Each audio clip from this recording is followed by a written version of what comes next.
What's going on, guys? Welcome to In the Zone. I'm your host, Garrison Roy, and this is where we talk about being in the zone as far as skill acquisition, being mentally in the zone, which we'll get into a lot today, and then also different zones of training.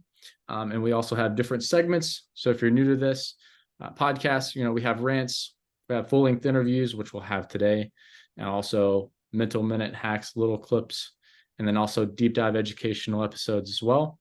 And you can email your questions, topics, or any future guests you want to have on the podcast at inthezonepodcast123@gmail.com. And the only way this thing grows is through word of mouth.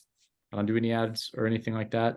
It's all just trying to pay it forward and share the knowledge to you guys. So if you get something out of this episode, you find something awesome about it, please share it, post it on your socials, and go from there. But without further ado, we have our special guest today, Billy Mote. What's going on, my man? What's up, man? Thanks for having me on. I'm excited. Absolutely. Dude, yeah. I mean, obviously followed along with some of your content here recently and love what you're doing, and just want to kind of get a little bit more of a deeper dive into what your vision is for everything and go from there. Yeah, I mean, I played college baseball for 4 years, bounced around a little bit. Started out my freshman year at Baylor University. After freshman year, transferred to a junior college back home, Heartland Community College in my hometown of Bloomington. Spent 1 semester at Creighton over in the Big East, and then finished up at Southeastern University, the NAIA in Lakeland, Florida for the last 2 years. So it's I definitely had a very interesting ride, to say the least. But what I'm doing now is I'm just trying to get back and try to help prepare guys so that they, one, don't make the same mistakes I do, but two, they can be truly prepared for what comes next in that step in their career. So absolutely. Oh man, this baseball world is so small. What years were you at Southeastern? I got there in 2020, and then I graduated in 2022. 2022. So a few years before you, I knew a few guys that went there. Corey Stump and Marcus Stump. They were both also grad transfers and had some guys there back whenever they won the national championship. So yeah. Love it. Love it. Well, cool, man. So obviously with having that like roundabout, journey, right? Because we probably talk a lot about this with our athletes, like success is never going to be linear, right? Yep. Dealing with a lot of these ups and downs, I'm sure you've built a lot of mental tenacity and having a lot of those things to go to, and actually even sharing that with some of the athletes that you're in touch with now. So what are, I guess, some, it's just some little mainstays, like things that you probably would recommend to every athlete, regardless of what their level are, or, young all the way up to the pro level. What's something that you think all of them would need? I would say the biggest thing is you gotta know that you are going to make mistakes. That's the one thing that I get a lot of messages from players that are like, I was really confident, and then I went 0 for 2 at the plate yesterday, and now I don't have any confidence. So how do I get it back? The best players in this game know that they are going to fail most of the time, and that's obviously been a very well-known thing through the game of baseball for ever since it started. But if you really want to thrive in this game and level up, you cannot base your own self-belief on how well you performed that day, or how well your run in the cage was that day, or how well you pitched in that one outing. This game is kind of like you said, it's up and down. You're going to do really well one day and you're going to be on top of the world, and the next day you might have a hat trick. And, whether or not you can bounce back from that quickly, that all is going to dictate how far you make it in this game. And that's something that I struggled with early on. I put so much pressure on myself to be the guy at all times. And then later on, I realized, okay, that's not how life works. That's not how baseball works. So you just got to take the good days, steer those into your brain. When stuff breaks bad for you, which is going to happen, learn from it and throw it out. So, yeah. Oh, you got to throw it out. Otherwise, if you don't have too much, then that mental reel, so to speak, like, seeing Instagram reels or TikToks go across, that's still going to be popping in your head. Always. Yep. Yeah. And that's good. Oh yeah. I was just going to say that's definitely something that I personally had to deal with too, was, breaking this like fear of failure almost. You're going to mess up. You're going to walk guys. You're going to have a hat trick. You're going to have errors. Sometimes Mm-hmm. you can control some of it. You can't, right? Mm-hmm.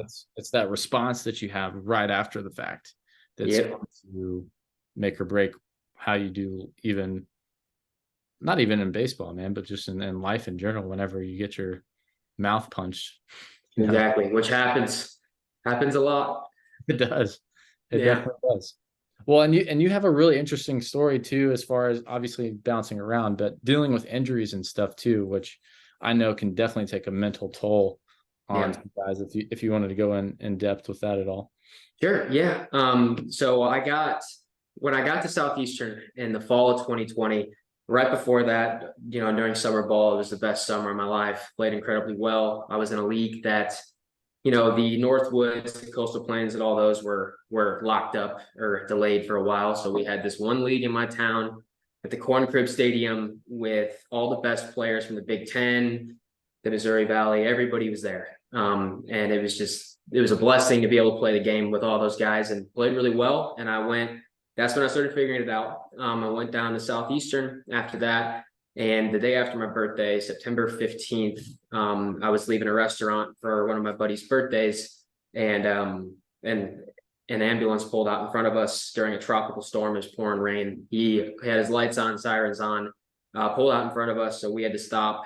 I had to stop. And a woman was not paying attention behind me, was going about 55 miles an hour on her phone, and hit me from behind. And I ended up having my L5-S1 disc just rupture completely. Right after that, I was told I went home for a break. I just kind of dealt with it. Didn't really play much just because I was in a lot of pain. Went home, and the doc back home told me, like, look, man, you can't play this game anymore. It's not smart. You could really damage yourself. You need a spinal fusion. And at that point, I was like, okay, well, no, that's not happening. I just figured out how to play this game well. I found who I am as a player. I'm not gonna back off now. Talked to 7 surgeons over the next 4 months. They were all like, no, no, no, can't play anymore. Until I found one guy that said that he could get me back on the field. So I had surgery. I had part of my disc cut out in February of 2021. So I'm sorry, yeah, fall of 2020, accident 2021. Had surgery. Came back. That recovery time wasn't as quick, or it wasn't as long as it should have been. I came back a little too quick. I was excited to get back. Came back about a little over 2.5 months later.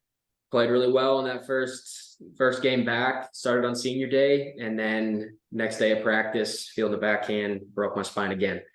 Missed the World Series. Yep, had to go back home. Had surgery. I couldn't get in for surgery again until all the way through the summer into September of 2021. Had surgery again. Sat out the whole fall. Took my time coming back. Took 6 months this time. And I was finally ready to go. And then my first swing back of my second attempt, I broke it again. Fell to a knee, lost feeling in my legs. And I finished out the game. The coaches they're incredible down there. Coach Dinkle, Doza, Dahl, those guys are amazing. They were like, okay, man, this is it for you. So go out there and play first base, move like a 80-year-old man, and just, finish that game out. So that's what I did, finish the game. And then I kind of took more of a coaching role for the rest of the year, and we ended up winning the World Series. So awesome. It's cool how it kind of all comes into play like that. But yeah, dude, I really want to highlight like just the overall perseverance, what you were saying. Like you said 6 surgeons? Yeah, I went to 6 to start, and the 7th one finally got me back on there. So dude, because like most people, they're gonna give up after that one bad news of that first doc. They're just like, all right, that's it. But yeah, you just took no wasn't an answer for you, and you're too stubborn, if that's even the right word, but you're just like, no, I'm playing this game again. I put in too much work, too much effort to give this up, which is, I really admire that for you, man. That's really awesome. Thank you. Yeah, it was a tough road for sure, but it all works out the way it's supposed to. So Yeah. Well, and yeah. it's having a injury like that. I personally, not nearly to the extreme of what you had, but I deal with that was more so after my playing career. Uh, Hmm. just being stupid and training and trying to see how far I could push my body. But I know Yep. how much that can affect everything, right? And Yeah. it's kind of shaped how I even look at my overall philosophy of training guys in general. It's like, hey, like if you can't move through your middle or through your pelvis or through your spine, you're not going to be able to figure things out elsewhere, right? Yeah. Yeah. I love that phrase, moving through your middle, through your trunk. That's everything that we teach offensively. Like everything goes to the core. So it's cool to hear you talk about that. And that is true. I mean, I just started being able to, swing a golf club a little bit. And, I don't know why I decided to play the one sport where I gotta rotate as much as baseball. But I don't know, it is what it is, I Either guess. that or pickleball these days, huh? I know. And my grandmother's all over me about that, dude. She's Oh man, come play with me. I'm like, I'm not, I can't do it. that's a lot of like impact on the knees and the back too. Just having to Yeah. stop the Yep. flow, trying to go at it. But Yep. oh yeah, it's definitely really cool too to also see like a lot of parallels in other people's stories and how they're going through things. And you come to find out that it all is a lot simpler than sometimes you make it out to be. Hmm. You Me myself personally try to think of it as like, oh, this is super complex, I got to break down all this stuff and do all these things. But if you just go from the middle or even on the mental side of the game, it's like, hey, like focus on a breath. Something as Hmm. simple as that is really all you need. You don't need the fancy gadgets or the newest thing, or you know Right. sometimes Yeah. it's got to keep it simple. Hmm. Absolutely. Yeah. So switching gears here a little bit, but I do really appreciate you sharing that story because it's definitely awesome. But let's say you have a guy, he's not injured, but say he's just stuck in a rut. Maybe you have a guy who has the yips and you know probably going through the motions. He's doing everything he would normally do. Bullpens are fine, or maybe he's just throwing and playing catch, right?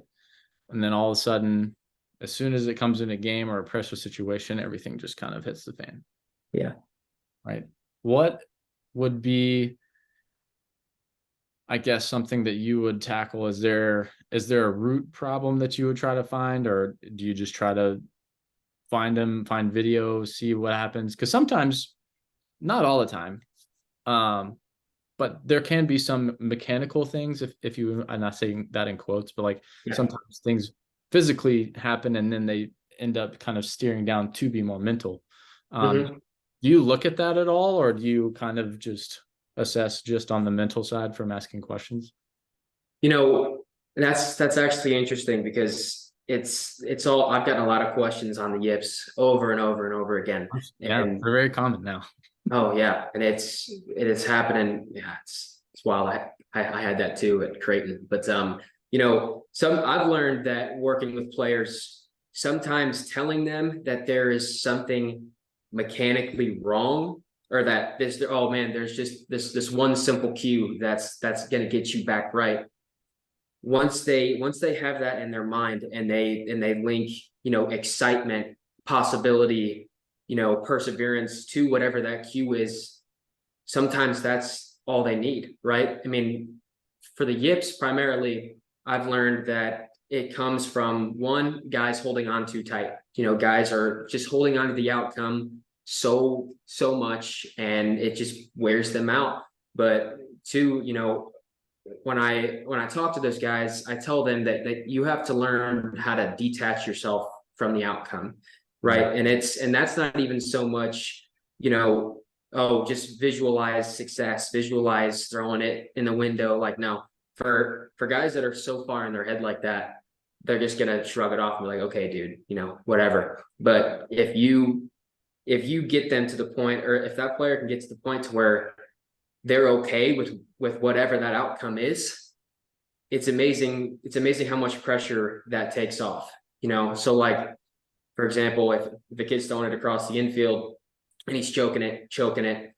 If you look at him, he went from being in peak physical state, locked in, ready to go, looking to make that play hard, to I'm going to nurse this ball across because I'm scared to death, you know. And sometimes it takes a physical cue, and sometimes it's just bringing it to their attention, like, okay, man, like, you know that the way you're doing things right now is not working, whether that's the way you're carrying yourself, what you're thinking about, or a combination of both. What you're doing is not working. So if you can get to the point where you're just so cocked up on that field, where you are carrying yourself like you are the guy, it doesn't matter what's going on, what's happened before, who's on the field with you, it doesn't matter. But if you can get that player to just freaking carry himself like he is the man and be okay with throwing it away in that state, it's just, you know, that I feel like that's just the key to pretty much everything in the game, especially the yips. Oh yeah, So, absolutely. And sometimes you start with that confidence, right? mm-hmm. You, even if the results don't show it physically, like, hey, you still have that confidence and you fail your way towards that success. Yep, In a weird 100%. way. You know, I've had some guys, it was a very rare case, but this one guy who had it, like, he would hold on to the ball, everything would be fine. And I like just doing a hold, like he would just throw it, but not actually throw it and just hold on to the ball. Yeah. And I would just say at the very last second, be like, all right, hey, throw. And then he'd be like, oh, and then everything was fine. But he would just Yep. think about like all this stuff and just get domed up, like, oh, my hands need to be here, my shoulder needs to be here, my knees needs to be in this spot. Like, you know, just too domed up. So I like to Yeah. say, in the super Yeah. dome. And, you know, even just detaching from that and being too intrinsically focused, right? And Mm-hmm. I love what you said there, where it's like, you know, they're holding on to the outcome. And a lot Mm-hmm. of times it does parallel in the physical side too, where Yeah. they're really gripping onto the ball like so tight, and then they just, you know, spike it, or, you know, can't even hit a broadside of the barn because all of that's still going on through their head. But I love that. Yeah. Awesome. Yeah. It's brutal. That's so one thing. When I was at Creighton, we had a deal where infielders had to play catch with a paddle glove on all the way out to 90 feet.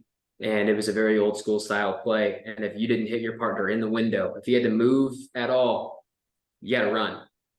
And that got, and it domed me up so bad. I mean, I was spiking it from 6 feet away, and I felt bad for my catch partner at the time. He's like, dude, it's fine, just relax. But I couldn't find my way out of it. You know, I was so domed up, and that all stemmed from, I mean, I got to the point where I was changing grips, stuff that I didn't think about my entire career. And now I'm 21 years old playing in the Big East, and I'm thinking about grip and arm action and stuff that just is supposed to come naturally. So it's a wild ride, the yips. Absolutely. Well, and it's, you know, sometimes you put yourself down that rabbit hole and you're like, hey, you did this since you were, you know, 9 or 10. Nothing Yeah. changed. Just Yeah. go it and let go. Exactly. Sounds simple, but you're also like, yeah, I'm making this a lot more complex than it needs to be. Yeah. 100%. A lot of guys are like that right now, especially younger kids, man. They are so 8-year-olds are sending me messages. Just, I don't know. It's gotten to the point where it's happening a lot quicker than it should. A lot younger guys that Well, used to, I do kind of want to touch on that a little bit, and yeah. this does kind of go into the mental side, but obviously, you know, we connected through social media. A lot of Mm-hmm. athletes are on social media. They're scrolling through on their TikTok or Instagram reels or whatever it is, right? And they see something. A well-meaning coach tries to help people out, but he just totally, you know, corrupts, or like some cue that probably wasn't best for him, right? Like Mm-hmm. you just, you know, you have one guy who, and I'll use this in pitching terms, and you could probably switch this up to hitting if you want, but like a guy who probably had a lot more external rotation in his hips probably should load it a little bit differently than a guy who has more internal rotation, right? So he's Yeah. trying to coil, he's trying to force things that's not what he's physically able to do. And then he starts down this little spiral. Or, you Mm-hmm. know, an 8-year-old trying to seeing these guys throwing, you know, weighted balls max effort, and you're like, dude, you haven't even like fully developed yet, you don't need to do any of this stuff. And Yeah. you know that, and again, these are really extreme cases here, but you know, sometimes that pressure of seeing like, oh, these guys up here are already doing this, or all that, and they don't have anyone to really guide them through that process. Yeah. Yeah. That's the one thing that my entire goal when I started this platform was I was gonna give these guys a different perspective on the game. And my goal was to be as honest as possible, right? And tell them things that, some coaches might not want them to hear. Like even if it's, you should talk to players that are already on campus before you commit to a place, because they might tell you the ins and outs of a program that you're not going to otherwise get from a coaching staff all the time. Stuff like that. I wanted to be as transparent as possible. And, I've got so many kids messaging me saying, hey, I see so and so. He's a high school kid. He's 15, throwing 95 miles across the infield, and he's committed to Vanderbilt. Like, I'm freaking out. Like, should I be at that level at this point? And then that's when they go through that rabbit hole of, different hitting cues, different pitching cues, which is tough. Social media is a powerful thing. It's amazing. That's how, we are getting our stuff out there, but for these players, it's so dangerous because you can get one hitting cue from this guy and then take another one from who has a different, completely different hitting philosophy. And next thing you know, you're even more domed up than before. And you're all, torn apart. And that's something that a lot of younger kids are struggling with. They're coming to me, hey, can you send me, or can I send you my swing? And I'm like, I mean, if you want to, yes, but I don't know your background. I don't know who you've also learned from. And like, there's just so many different details in a kid's life that is going to dictate how well a cue's going to work for them. And that's why I need a lot more context to even know where to start with that. And shameless plug, Ink Sports Performance, we try to start with an application and get all of that stuff out of the way. So that way we already have a starting point. Okay, this is where you're at. This is school. Thought you're coming from. This is why you're also moving this way, because of your intentions that you've either tried to train or whoever you were taught under, so on and so forth. Awesome. It's just like you got to start with things like that, because it's this was something I was kind of diving into a little bit more of over a year ago, and still kind of dabble in it. It's just kind of fancy term for looking at things at a holistic view is ecological approach or ecological dynamics, right? Take into account of everything, the environment, the task, and the organism. A lot of people focus in on the organism or the person itself. They don't take into account the environments that they're in too much, other than it's like, hey, is it raining, or you're throwing on a dirt mound or hitting off of turf versus, clay. Yeah. Sometimes that can play a factor, lefty versus righty. What's the task? Are you hitting off of a tee, or are you hitting a 95-mile-an-hour pitch coming at you? Yeah. Change how a lot of things are, right? What your intention is, how you're even going to load. So as you're adding all these variables in, that can also change, your mental approach, really everything. It's all connected.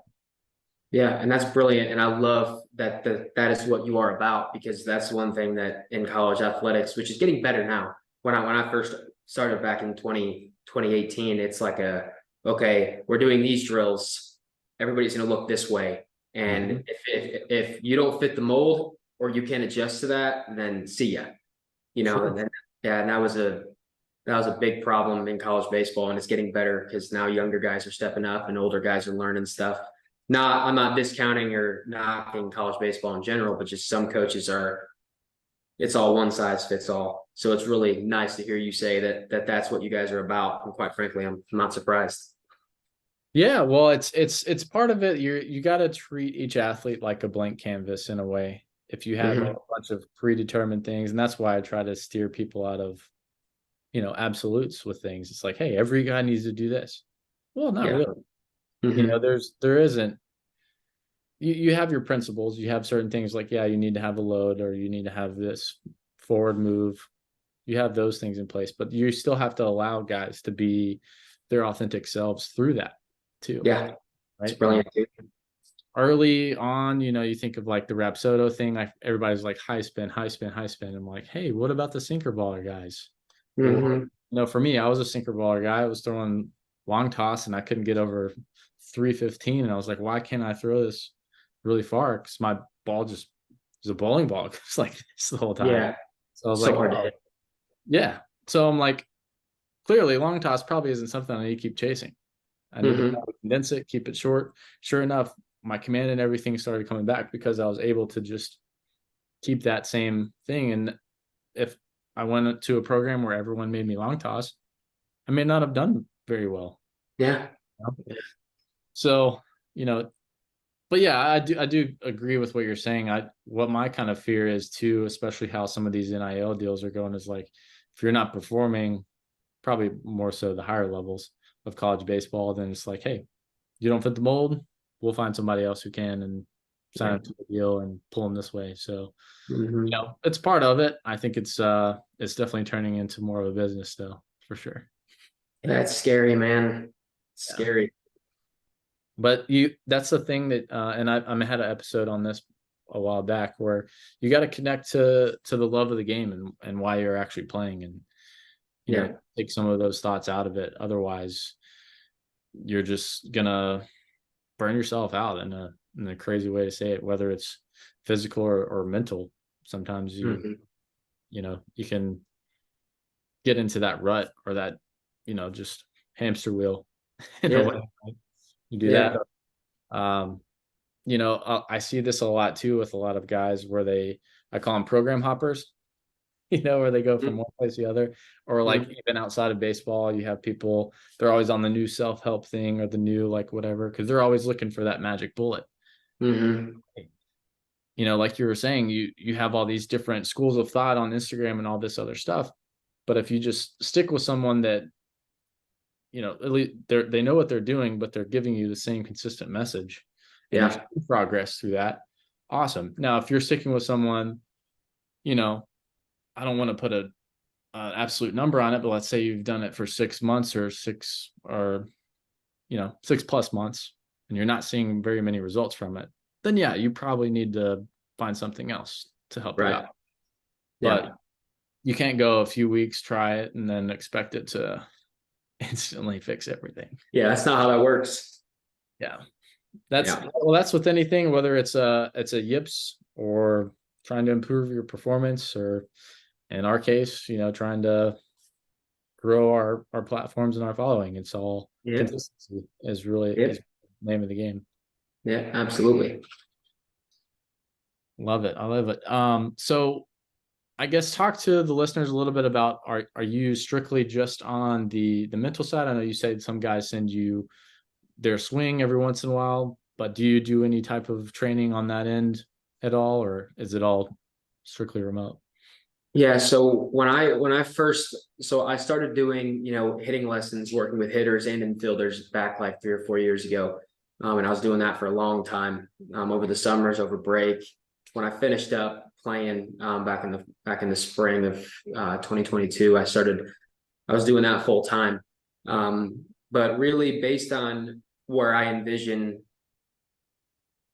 what I'm doing, like where I see that going, it's primarily the mental side. Now, occasionally I will dabble into the hitting side, but I've learned that hitting Twitter, hitting social media has become a little bit of it's a little edgy, it's a little much. And that was the route I was gonna take, but I realized that I didn't want to go down that hole, didn't want to go through that. So what I'm doing right now is I'm probably going to stick to the mental side, but I'm also going to start working. I might start doing some hitting and infield stuff here and there. And if guys send me messages, sometimes I'll help them out if they want it. But hitting or mental side mainly. Absolutely. Well, and it's more of having some practical application to the game, right? Like you got to Yep. connect to at some point. Not saying that you Yep. have to, you know, be fully in control of it, but it's like, hey, like, oh, how do I use, an anchor whenever I'm hitting? Yep. Oh, okay, I'm looking at, some part of the bat. Take a deep breath. Bam, we're in there. Yep. Or, just little things like that to help them hit in there, I think is awesome. Hmm. So with that being said, do you have and again, everybody's going to be different, but do you have like any types of routines or things to help guys either prepare for game or have some type of in-game or post-game routine that they probably would need to implement in their process? Yeah, that was the thing that I really that's what helped change me, not only in my playing career, but my life, is my habits and my routines. I started taking ice baths every morning about a year ago, but I started taking cold showers in my career. I'm a firm believer that if you're a guy that struggles with self-belief and confidence, I think that the biggest first step is to force yourself to do things that, one, no one's asking you to do, but you don't want to do them. And that starts at home. That starts with getting up early in the morning and keeping your freaking phone on the other side of the room for 30 minutes and going for a walk outside, or hopping in a cold shower after you get out of your nice warm bed. I feel like if you really want to build up like a very strong mental game, and you want to, bulletproof your mind, you have to learn how to just adapt and do things when you really don't feel like it. Because that's a lot of players are talking about, where do I find the motivation? Where do I find the motivation? No one's going to have motivation all the time, especially to get up early in the morning and hop in a nice bath. No one wants to do those things. And if you do, you're a psychopath, but that's what I always tell them is, I always say, get up in the morning, go for a walk outside if it's sunny, if you can. If it's snowing, whatever, adjust, but I'm a big fan of journaling out your thoughts. So in the morning, I'm a big filling your brain, filling your subconscious mind with not only positive outcomes you've already had, but outcomes you want. So I still do it to this day. In the morning, I write out exactly what my goals are and what I'm going to accomplish, and I visualize those things like they're already a done deal, like they've already happened for me. And I have players do that all the time. Like, right before you're heading to a game in the morning when you wake up, here's what's going to happen today, and if it doesn't happen, it's going to be all right. Like, I always tell them to write out things they are grateful for, and what is going to happen to them, and how they're going to carry themselves no matter what on that field. And based on the feedback, I think it's helped some guys a little bit. So I think that's a pretty important piece. 100%. Well, I definitely want to highlight that, that the great writing down what you're grateful for, because sometimes you can get too caught up in that outcome. Like you were saying early on, is if you're too focused on that and you're like, hey, you know what? Actually, I'm healthy. I'm able to play this game. I got a jersey again, or it's a beautiful day outside. I'm able to walk around. I got, all these things to be grateful for. I got a roof over my head. I got plenty of food on the table. Yep. And then that just kind of snowballs into how everything's going to, or really your perspective. Like you said, you're shifting that to help be a little bit more aware and being in that present moment. Yep. That's one of the things. One of my favorite guys of all time is Tony Robbins. Love the dude. One quote that he said, that I watched his movie on Netflix, I Am Not Your Guru, years ago. Mm-hmm. And one of the things he says is, when you realize that life is happening for us, not to us, all pain and suffering go away. And I feel like that's a big piece that comes with getting to the point to where you are focusing on the things that you do have, things you are grateful for, rather than what you're lacking. So yeah, and then it just kind of continues to domino effect. mm-hmm. Find even just a few things to be grateful for.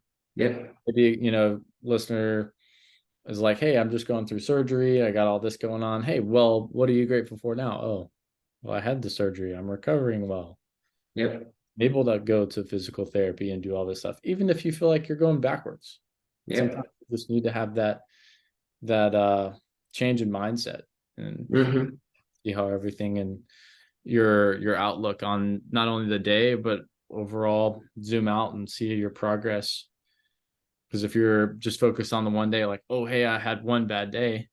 Okay, cool. Chalk it up as a bad day and move on. But you got so many other days to add up towards your progress, right? Mm-hmm. I love it. I love it. Yeah. Awesome. Well, Billy, man, I definitely enjoyed the talk. Was there anything else you wanted to kind of leave some of the the listeners with before we let you go? Obviously, plug your socials and everything too. Yeah, on TikTok and Instagram, it's username is Finding Belief. We are going to be starting a podcast here soon with my old man. Dad and I are diving into it together here soon, hopefully over the next week. So stay tuned for that. But the one thing that I want to say for athletes that are struggling with confidence, anxiety on the field, all that, if you really want to get to the point to where you are overcoming that, stop focusing on yourself. And it sounds simple, but when you are struggling at the field, odds are you've got 7 or 8 teammates that are domed up just like you. So if you really want to make your life better, make your career better and play to the best of your ability, focus on helping others. Focus on building your guys up. Not only will that make your team better, it's going to make you better. And if you are surrounded by a bunch of guys who are building each other up and are not focused on themselves, that's where this game is incredibly rewarding and it's a blast. So that's awesome. And then last question for you here. Yeah. How would you flip that for coaches? I would say for coaches, most coaches today, I would think, are coaching so they can either, one, be like the coach they had or be the coach for players that they wish they had. And I think because I coached a little bit. I coached at a junior college as they're hitting an infield guy in the fall. And I got a little bit of it. Was only there for about 2 to 3 months, but I learned that if you can start to see guys as, if you can visualize what that guy is going to become, if you can help build him up rather than what that player is now, you're not only going to make your team better, but you're going to make that kid's life better. I mean, that's because some kids come in early on and they're overthinking, they're nervous, they're anxious, can't hack it for the first 2 weeks. And a lot of coaches like to write that guy off. And I know that if this kid is right mentally, if he's built up, if he knows that there is someone that believes in him, sometimes that's all you need. And that guy might end up being your biggest run producer for the next year or 2 years. So seeing the opportunities and the talent and the ability guys have after you build them up rather than where they're at right now. That's beautiful. I love that. Yeah. Great spot to end on. But yeah, awesome. For those of you listening, I really appreciate you if you'd share the show, if you got something out of it, and stay in the zone.